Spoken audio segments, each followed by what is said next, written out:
Elite student athletes must have elite parents. That's the belief of Darnell Robinson. He has the unique privilege of being the father to the #1 high school female basketball player in the nation, Jerzy Robinson. I'm Michael Reel, and this is Real Urban News.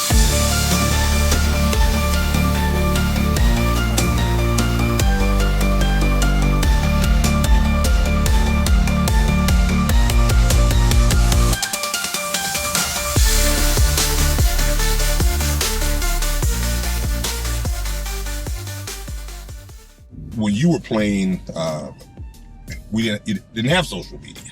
Not at all. And its impact and its tentacles. So it's interesting how you have to manage that. Yeah.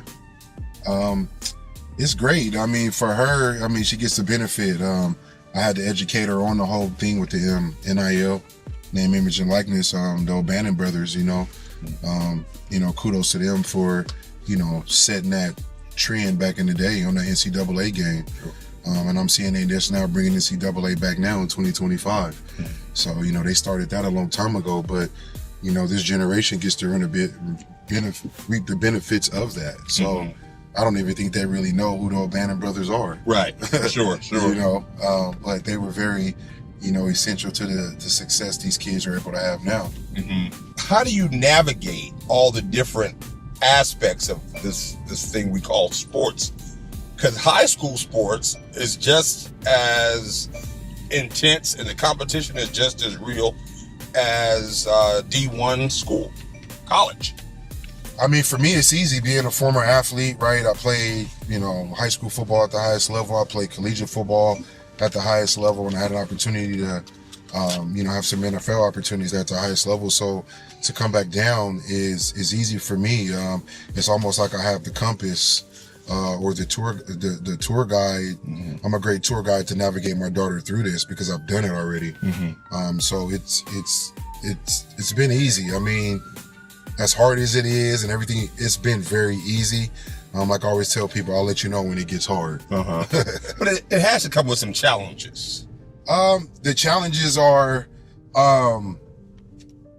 coming into the girls' side of basketball or women's basketball and it being foreign to me, right? I don't have a tour guide. Me and Jerzy is making this up in the dirt, right? Okay. Everything we're doing, we're making it up, right? We're putting it in a pot, we're putting it on the vision board, and then we're making it come to life. So I can say, that might be the most challenging thing is when at 7th grade, we decided to come to the girls' side because she played with the boys, right? So for 7th grade, for her to come over to the girl side, I had to figure it out, right? I had to ask a lot of questions. I had to, have short conversations with people if their vision didn't line up with mine. So that would be the biggest challenge for me as a dad, not that I want to be accepted, but being accepted into the girls' basketball side, with my daughter. Nobody can attach themselves to us and say, oh, I trained Jerzy, I did this, I did that, right? It's been all me and Jerzy the whole way. Thank you. I gotta go warm up when I get out there. And that's significant. It's very significant because I feel like a trainer might not have the same goal as what she has. Her goal is to be the best to ever play basketball, right? And that's my goal for her. But if I'm training 10 kids in the gym, my goal can't be for all 10 kids to be the greatest that ever played, right? Take us back. What was it like the first time you and your daughter and your family arrived at this storied high school, Sierra Canyon? What was it like? Man, it was very foreign. We didn't know what to expect. We knew the prestige of the school. We knew all that came with it. We knew it was a phenomenal basketball culture. It was almost like, driving up to Magic Mountain and you see the scary roller coaster, but you're so excited to go get on that roller coaster. And, I think that's the adrenaline rush, that we felt, driving up this hill for the first time. What was your daughter, you all's conversation? What was that like? We're pulling onto the campus now. What was that like? It was like, Dad, we here. Best player in the country. Y'all know what it is. Let's go, 5.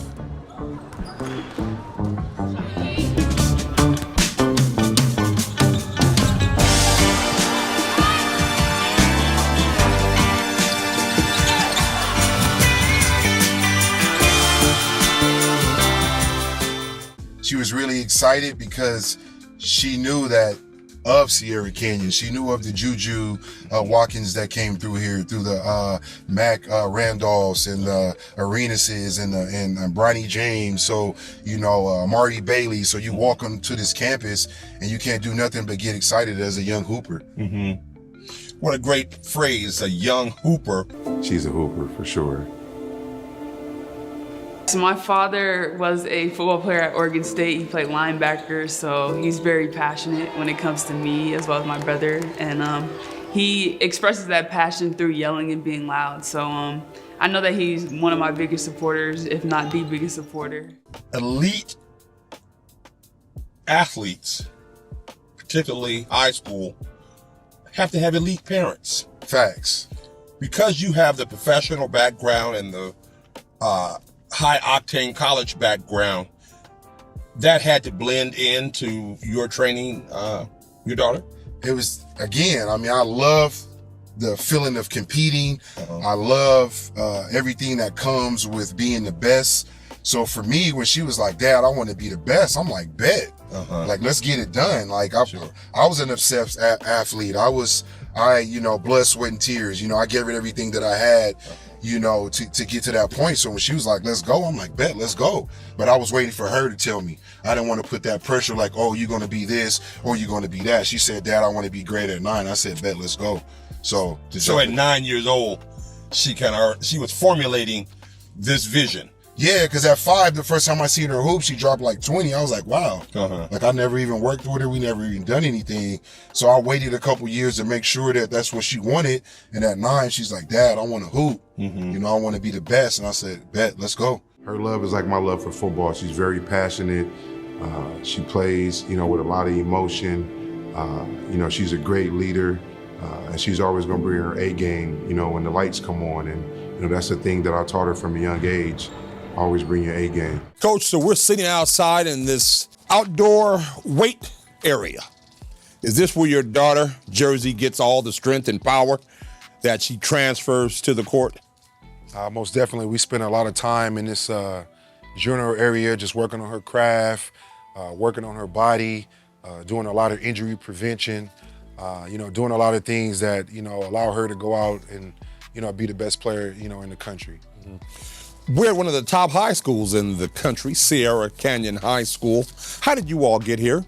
By the grace of God, by his favor, by a lot of prayers, a lot of hard work, and just seeking something bigger than what we were looking for. I felt like Jerzy was a big fish in a small pond in Arizona. And I had some familiarity with Sierra Canyon. And, once I came on campus, I knew this is where she belonged as one of the best basketball players playing the game. What does that mean as a parent, as a father, to say my daughter is one of the best in the country? I feel like I'm one of the best dads in the country. So it only falls onto her, but it feels phenomenal. It's a great testament to her work. Right? It's a testament to how she transfers everything that I'm teaching her onto the court and paints her picture, as a basketball player.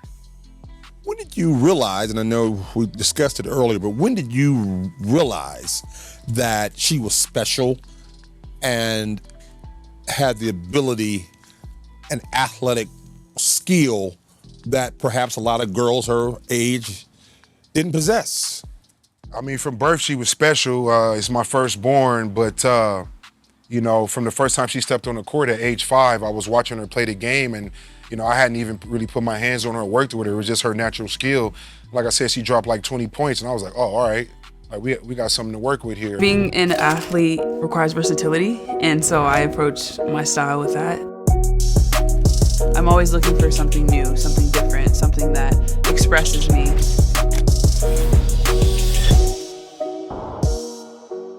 I let a few years pass by, and she came to me like age 9, like, Dad, I want to be the best. I want to be great. I really want to do this.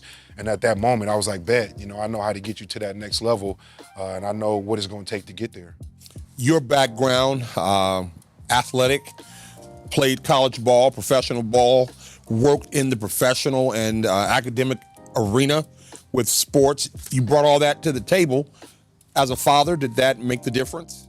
I think it does. Experience is the best teacher. So a lot of things where some of these parents have to depend on coaches to tell them, or they have to learn, like I already knew. I went through the process myself. Fortunate enough, Jerzy has her father. I grew up with a single mom, so a lot of these things I had to learn on my own, right? So now when I have to give the game to my daughter, it's easy because I've took my lumps and bumps and I've went through the process myself. So, you know, giving her the recipe is an easy thing to do. Jers, stop being so intentional with trying to be efficient. Like, get to the money. It's time to go. Third quarter is the best quarter you gotta have. Let's go. Like, you're being too intentional. You're thinking too much. Nigga, get to the money. You just used the phrase giving her the game. Give me the layman's term for giving her the game. Giving her the game would be giving her tools to put in her toolbox, right? So when she needs a hammer, she has a hammer. When she needs a screwdriver, she needs a screwdriver. When she needs a drill, she needs the drill. So giving her the game is just stacking her toolbox with all the tools that she's gonna need from A to Z. So when she goes out to do the work, she's equipped to do that work because she's tooled up. You work with her closely, you train her. Tell us about you all's preparation. My preparation is based off her. If she tells me, Dad, this is what I want to do, this is who I want to be, then I go into character. Then I turn into the mad scientist, right? I'm like, bet, this is how we're going to do it. But I base everything off what Jerzy tells me because this is her dream. It's not my dream, right? All I'm doing is just supporting everything she wants to do. So I predicate everything off how she's feeling and what she wants to do. Most people work out at 6 a.m. in the morning. Jerzy likes to work out after school. Right, that's just what works for her. I'm not gonna force her into doing something that's gonna make her, I don't wanna say uncomfortable because I make her uncomfortable every day, but take her out of what her regimen. So I work around her and that's how we shape, you know, the vision board of what we're trying to get accomplished. Because you've been an athlete, both in the college and professional world, you're not living through your daughter. I'm not.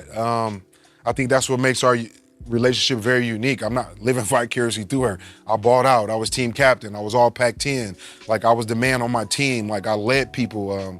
I made big plays, you know? So for me, I can step back and say, this is how you become that person because I've already walked in those shoes, right? I've already, you know, done everything, you know, that she's trying to accomplish thus far, you know, as an athlete. So it's so joyful for me to say, hey, this is how you get it done. Now, whether she chooses to follow that is on her, but thus far, she's drinking the Kool-Aid.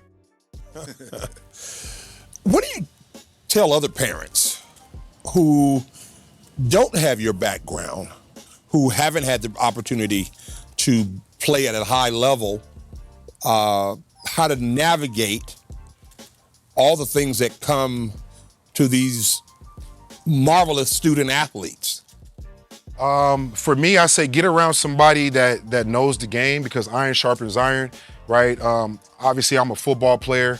I deem myself as a transitional sports training basketball coach, but I've studied people, right? You have to study, you have to get into character. When she said, I want to play basketball, I was like, bet, I wanted to play basketball too. And one!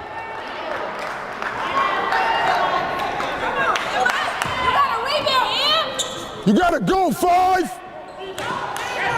What you waiting for?